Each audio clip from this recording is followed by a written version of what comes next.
30 నిమిషాలలో నొప్పి లేకుండా వేడికోస్ స్వయం చికిత్స ఆవేశ హాస్పిటల్ హైదరాబాద్.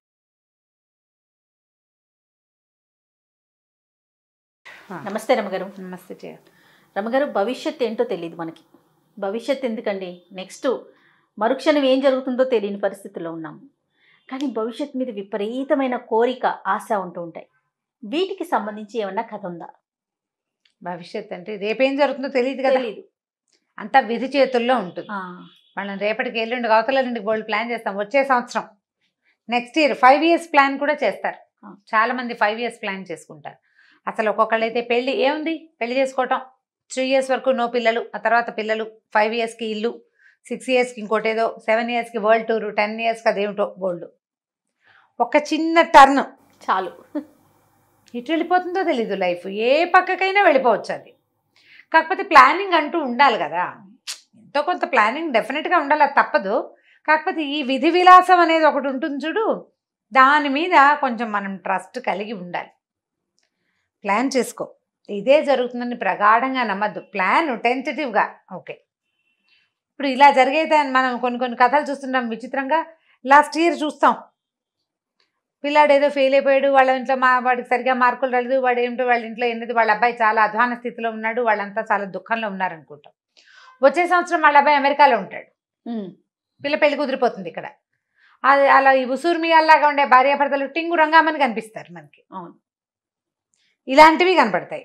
ఓ బ్రహ్మాండంగా వేయమని ఉన్నారు, ఎంత బాగుందో, సూపర్, వాళ్ళ అబ్బాయి భలే చదువుకున్నాడు, బ్రహ్మాండంగా వాడికి IAS వచ్చేస్తుంది, దామ్ డేమ్ డిస్క్ అనుకుంటాం. ఏముండదు అక్కడ. చివరికి ఏమవుతుంది, అసలు IAS ఏమిటో IPS అయిపోతాడు అనుకున్న పిల్లాడు మామూలుగా ఏదో మామూలు ఉద్యోగంలో 25,000 రూపాయల ఉద్యోగంలో చేరిపోతాడు.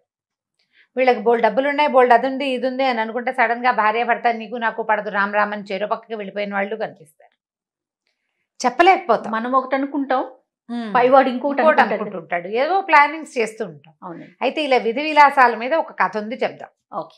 సముద్ర సూర్యుడి కథ. సముద్ర సూర్యుడు పేరు చాలా బాగుందండి. బలశాలి అన్నమాట వాడు. సముద్రం మీద బలశాల అలా చెప్పడానికి వీల్లేదు.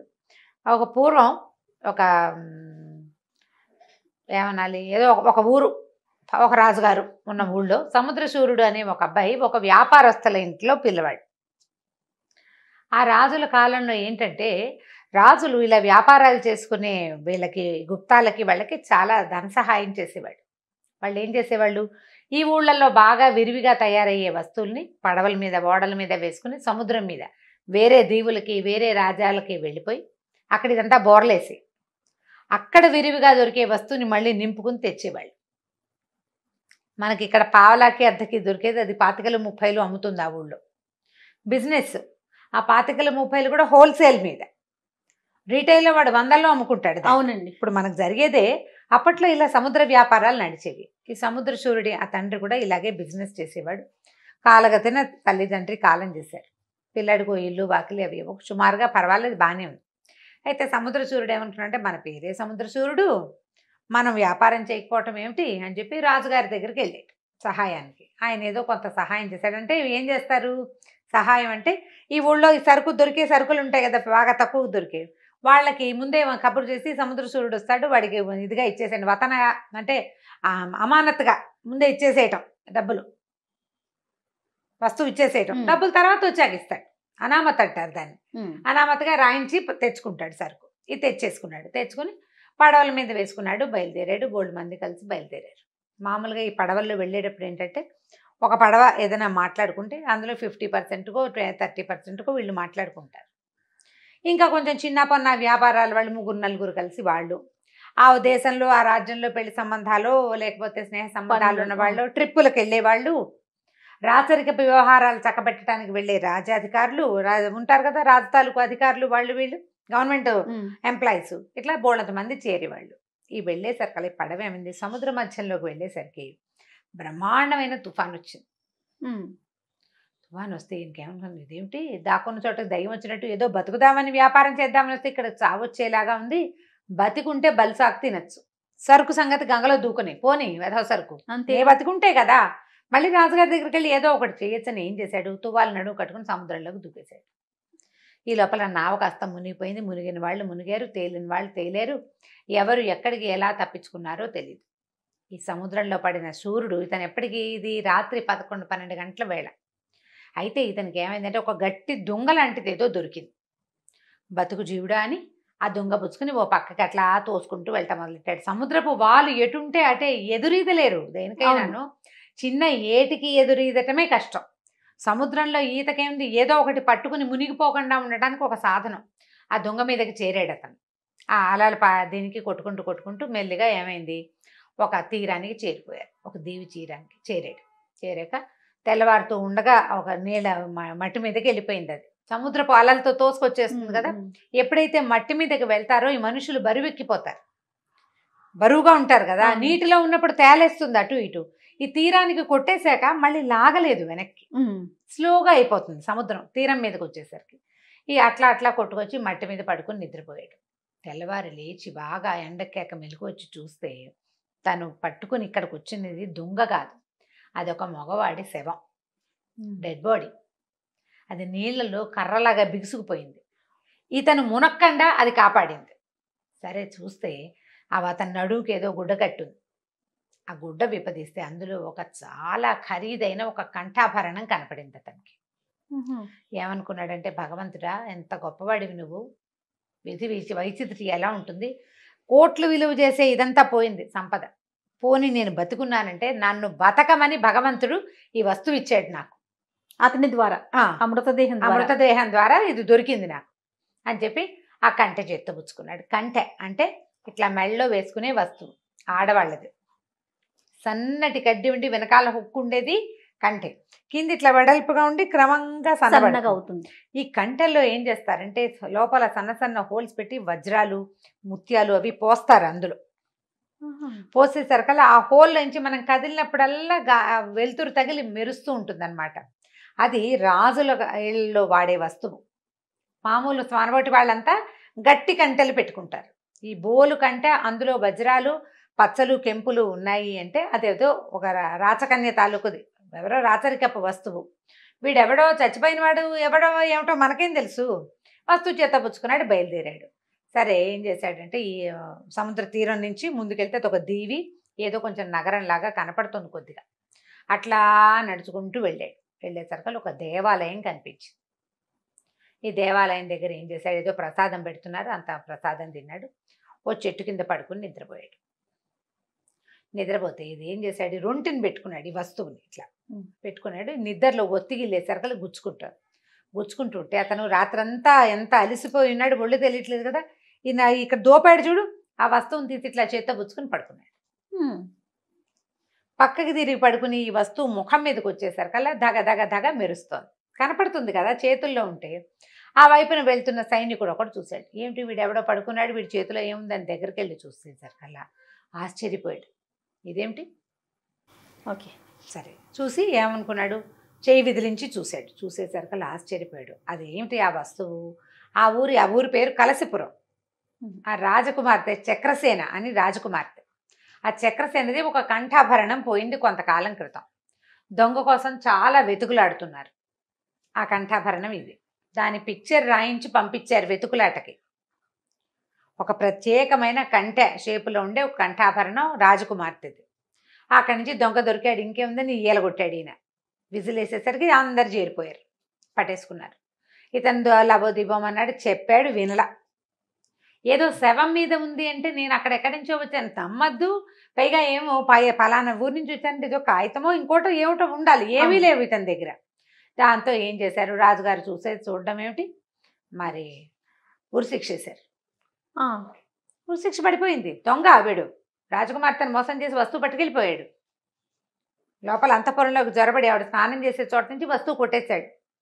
ఇవన్నీ ఉన్నాయి. స్నానం చేసే చోటుకు వచ్చాడు, దొంగతనం చేశాడు, ఇన్ని రోజుల నుంచి కనపడలేదు, విలువైన వస్తువు, అన్ని అభియోగాల మీద ఉరిశిక్ష పడేసరికల్లా ఈ సభ ఎక్కడ జరిగింది, ఇది కొంచెం ఓపెన్గా ఉండే ప్లేస్. ఆ ఓపెన్ ప్లేస్లో ఇతని చేతిలోనే ఆ కంఠ ఉంది. ఈ ఉన్న కంఠని పైనుంచి ఎగురుతున్న ఒక గద్దె తన్నుకుపోయింది. ఆ జనాలంతా హాహాకారాలు చేశారు. హాహా లేదు, హూహు లేదు, పట్టుకెళ్ళిపోయింది అంతే. ఈ కంఠేమో పోయింది, వీడికేమో ఉరిశిక్ష పడింది. ఇది మాత్రం ఖరారు. ఇది ఖరారే, ఇది తప్పదు కదా. ఈయన కళ్ళు మూసుకుని ఏడవడం మొదలుపెట్టాడు, భగవంతుడా ఎవడన్నా నన్ను రక్షించాలంటే. ఈ లోపల ఆకాశవాణి వినపడింది. ఆ కాలం ఆకాశవాణి కాలమే పాపం. రాజా ఇతను వదిలిపెట్టు, ఇతను సముద్రచూరుడు, వీడు ఒక వ్యాపారస్తుడు, ఆ కంఠాభరణాన్ని ఇతను దొంగిలించలేదు, కంఠాభరణాన్ని దొంగిలించిన దొంగ మీ భట్లకి భయపడి సముద్రంలో పడ్డాడు, అతని ద్వారా ఇతను దొరికింది, ఇతను నిజమే చెప్తున్నాడు అని. దాంతో రాజుగారు అయ్యయ్యో అనుకుని వస్తువు ఎలాగూ పోయింది, వీడెవడో నిరపరాధికి శిక్ష ఏంటని శిక్ష ఆపిచ్చారు. లోపల తీసుకుపోయారు. ఓ పూట 2 పూట్ల అతను పడుకోవడానికి అలసట తీరేదాకా ఉంచి బోల్డ్ ధనం ఇచ్చి, అనవసరంగా నీకు ఉరి శిక్ష పడి ఇంత మనస్తాపం సంభవించింది, నువ్వు మీ ఊరు వెళ్ళిపోమని మళ్ళీ డబ్బులు ఇచ్చారు. ఇచ్చేసరికల్లా సరే ఏమనుకున్నాడు, అమ్మయ్య విధి నన్ను కరుణించింది, ఓసారి సముద్రంలో పడ్డా, అవును, కంఠాభరణం దొరికింది, దానివల్ల జైల్లో పడబోయా, ఉరిశిక్ష పడబోయింది, మళ్ళీ డబ్బులు దొరికినాయి అని అనుకుని సంతోషించాడు. సముద్రం పడవెక్కాడు సముద్రంలో. సరే ఆ దాటాక సముద్రం నుంచి బయటికి వచ్చాక అంటే ఏమనాలి, నౌకాశ్రయం చేరిన తర్వాత అక్కడి నుంచి వీళ్ళ ఊరు వెళ్ళటానికి బాగా సమయం పడుతుంది. పూర్వం అంటే రాజుగారి వల్ల సులువుగా ఎక్కేసాడు అతని పడవ. ఇప్పుడు అంత ఏమీ అవకాశం లేదు కదా. అతను ఏం చేశాడు, రాజుగారి ఇచ్చిన డబ్బు దశకం అన్నీ సంచులు కట్టుకున్నాడు. ఓడలో నుంచి దిగిన తర్వాత వీళ్ళ ఊరు వైపు వెళ్తున్న ఒక గుంపుని పట్టుకున్నాడు. ఆ గుంపుతో కలిసి వాళ్ళకు వ్యాపారస్తుల పిండు అనమాట, దాన్ని పిండి అని అంటారు. ఈ పిండితో కలిసి బయలుదేరేసరికల్లా ఈ దారిలో ఏమైంది, అడవిలోకి వచ్చాక ఆ దోపిడీ దొంగలు పడ్డారు వీళ్ళ మీద. వ్యాపారస్తుల దగ్గర ఓ 30-40 గుర్రాలు ఉన్నాయి, ఓ 25-30 గాడిదలు ఉన్నాయి, ఒక 1/2 డజన్ ఏమో ఎడ్ల బళ్ళు ఉన్నాయి, ఇవన్నీ ఉన్నాయి, రథాలు అవి ఉన్నాయి. వీళ్ళ మీద దోపిడీ గాళ్ళు వచ్చి పడ్డారు. పడేసరికల్లా వీళ్ళు ఏం చేశారు, కాకా వికలయ్యా వారి దారిని వాళ్ళు పరిగెత్తారు.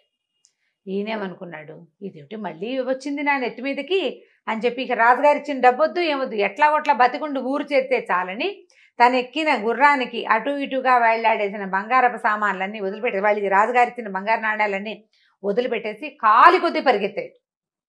పరిగెత్తి చివరికి ఒక వెలగ చెట్టు కిందకి చేరాడు. ఇక నీరసం వచ్చింది. ఆ దొంగలు ఆ ఉన్నవాళ్ళని వ్యాపారస్తుల పిండుని చంపేశారో లేకపోయారో పట్టుకుపోయారో ఏమీ తెలియదు ఈయనకి. వాళ్ళతో మనకు సంబంధం ఏం లేదు, వాళ్ళతో కలిసి వస్తున్నాం, వాళ్ళని రక్షించడానికి పూనుకుంటే ముందు నేను పోతా, మొదటిది నా డబ్బు అని డబ్బు వెంబడికి వస్తే డబ్బు పుచ్చుకొచ్చాడు అనుకో, మూటలు చేత్తో పుచ్చుకున్నాడు అనుకో పరిగెత్తలేకపోతాడు కదా, బరువు ఏ బరువు లేదు కాబట్టి ఈజీగా పరిగెత్తేశాడు, దొరకకుండా ఉన్నాడు. ఈ దారి దోపిడీ దొంగలు ఏంటంటే డబ్బులు దొరికినవి లాక్కోగా మనుషుల్ని చంపేస్తారు వాళ్ళు సాక్ష్యం చెప్పకుండా. ఆ చావు తప్పించుకున్నానని చెట్టు కిందకు వచ్చేసాడు.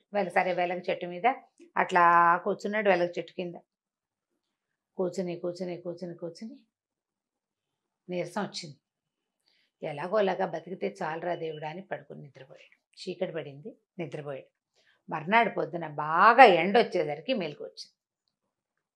ఈ ఎండ వచ్చేసరికల్లా ఎండ ఆ పక్క నుంచి పడుతోంది, చెట్టు మీద నుంచి కూడా మొహం మీద వెలుగు పడుతున్నట్టు తెలిసింది అతనికి. పైకి ఎక్కి తలకాయ ఎత్తి చూస్తే సూర్యకిరణాలు పడి ఆ చెట్టు మీద పక్షిగూడులో ఉన్న ఏవో వస్తువులు దాని మెరుపు పరావర్తనం చెంది ఇతని మీద పడుతుంది. ఏమిటి ఈ చెట్టులో ఏముంది అని చెప్పి ఏం చేశాడు, ఆ వెలగ చెట్టు ఎక్కాడు. ఎక్కేసరికల్లా చక్కగా పక్వానికి వచ్చిన వెలగపళ్ళు అవి ఇవి ఉండే పంగల్లో ఇంత పెద్ద పక్షిగూడు ఉంది. చాలా పెద్దది గద్దగూడు. అది గద్దలు పెద్ద పెద్ద గూళ్ళు పెడతాయి, అంతంత గుడ్లు పెడతాయి కదా. చూస్తే దాని నిండా బంగారపు వస్తువులే. అందు మధ్యలో ఒక గద్ద తన్నుకుపోయిన తన చేతిలో కంటె కూడా అందులో. ఓహో, ఆశ్చర్యపోయాడు. ఇదేమిటి గద్దగూట్లో బంగారం దొరకటం ఏమిటి విచిత్రంగా. చకచక మొత్తం అన్నీ తీశాడు. పైగుడ్డని తీసి నడువుకు ఒక దట్టి లాంటిది కట్టుకుంటాడు. అన్ని వస్తువులు అందులో వేసేసుకున్నాడు. ఆ గూట్లో ఉన్నవి గుడ్లు లేవు, గుడ్లు పెట్టాలి ఇంకా, అది ఎక్కడికో పోయింది, వస్తుంది గద్ద.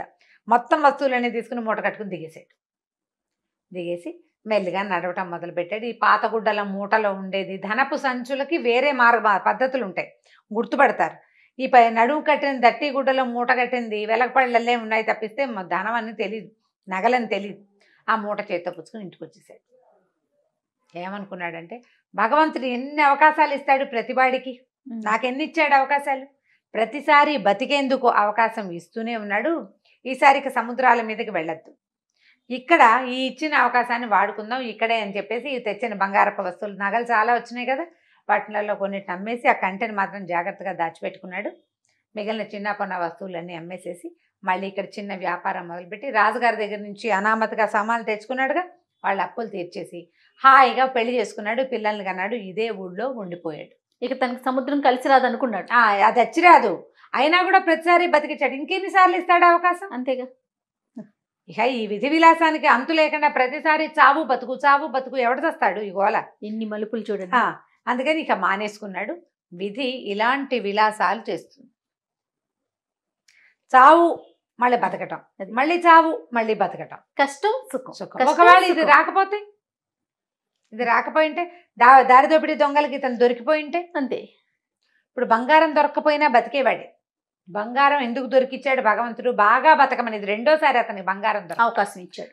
దాంతో ఈ ఇచ్చిన అవకాశాన్ని వాడుకుని ఇక ఎప్పుడు సముద్రశూరుడు సముద్రానికి వెళ్ళటమే మానేశాడు అనమాట. హాయిగా తను ఉన్న ఊళ్ళోనే సుఖంగా ఉన్నాడు. ఇది విధి విలాసపు కథ. విధి విలాసంతో పాటు రమ్మగారు చూడండి, కష్టం వెనకాలే సుఖం ఉంది, సుఖం వెనకాలే మళ్ళీ కష్టం ఉంది. అంతే జీవితం అనేది తెలియదు. చక్రం, సైకిల్ చక్రం కదా, చక్రం తిరుగుతుంటే కిందది పై కావదా, పైది కింద కావదా? అంతే కదా. చాలా బాగుంది రమ్మగారు. Thank you.